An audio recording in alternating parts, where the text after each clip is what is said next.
الإمام علي سلام الله عليه، ترى بالمناسبة هيك كلمة بين قوسين خليها ببالك دوم: حب الدنيا رأس كل خطيئة. كل خطيئة مصدرها هو حب الدنيا.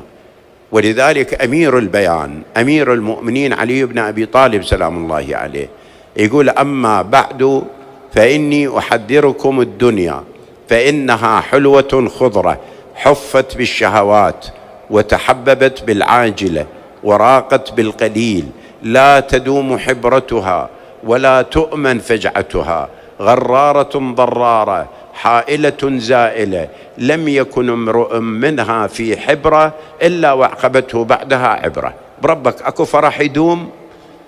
أكو مال يدوم؟ ماكو شيء. لم يكن امرؤ منها في حبرة إلا وأعقبته بعدها عبرة.